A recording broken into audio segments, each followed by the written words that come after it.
What if the most dangerous weapon on a contested border wasn't a rifle, but a leash? What if the fate of nations hinged not on grand strategy, but on a soldier's love for a mongrel dog? In October 1925, a single shot in a misty mountain pass didn't just kill a man. It nearly ignited a war that could have consumed the Balkans.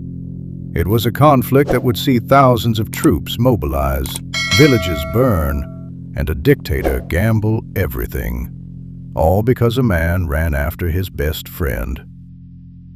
This is the bizarre, tragic, and almost farcical story of the War of the Stray Dog. To understand how a dog could start a war, you have to understand the place. The border between Greece and Bulgaria here wasn't just a line on a map. It was a wound, a scar from decades of conflict over Macedonia and Western Thrace. For years, Greek and Bulgarian forces had fought. In the Second Balkan War, in the Great War, they were on opposite sides. The Treaty of Neuilly had given Greece a chunk of land Bulgaria considered its own, land inhabited by people with Bulgarian sympathies. By 1925, the region was a powder keg, primed by nationalist groups like the notorious IMRO, the Internal Macedonian Revolutionary Organization, who operated from their base near the Bulgarian town of Petrich. On one side of the line stood the ordinary men of the Border Watch, desperate privates, cold, bored, and staring at an enemy they'd been taught to hate since birth. On the other side, in the capital cities, waited the men who craved a fight.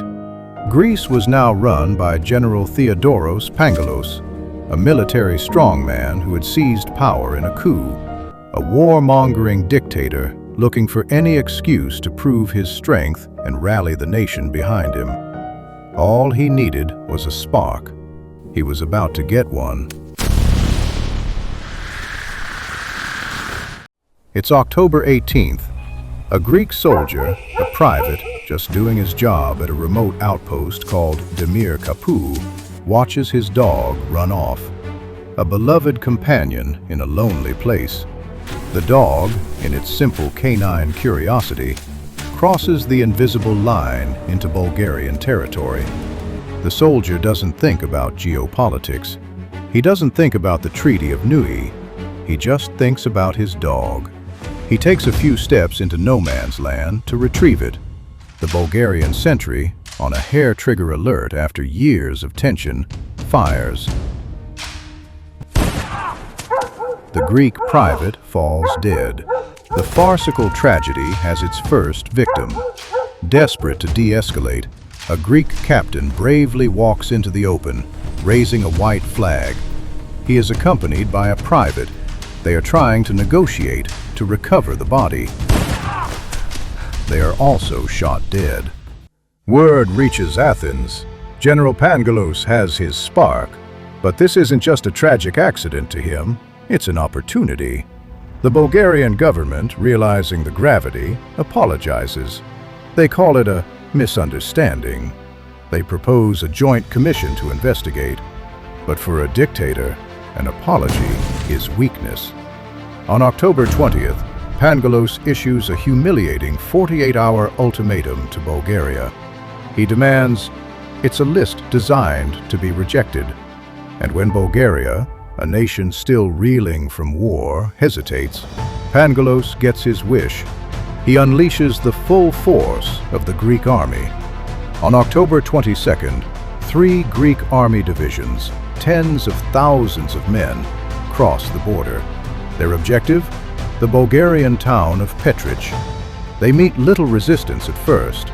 Bulgarian strategy, knowing they are outmatched, is to fall back and appeal to the world.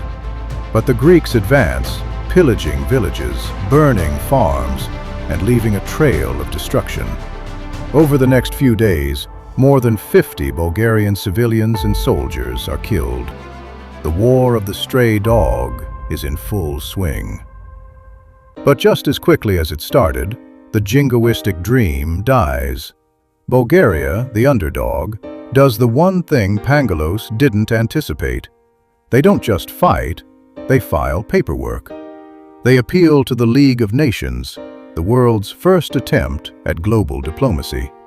The League doesn't see a heroic Greek mission. They see a sovereign nation invaded. They see an aggressor. The major powers of Europe, Britain, France, Italy, condemn Greece's actions. On October 29th, just 10 days after a dog chased a rabbit, the League of Nations delivers its verdict.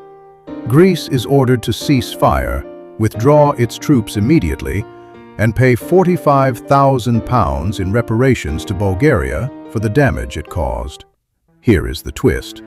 The victor on the battlefield becomes the villain at the negotiating table. The war-mongering dictator, Pangalos, who saw this as his moment of glory, is publicly humiliated on the world stage. Greece is branded an aggressor and forced to pay a heavy price. The desperate private, his dog, and his two fellow soldiers who died in a moment of chaos become a footnote. Their deaths were the excuse, but not the reason. The reason was a dictator's ambition.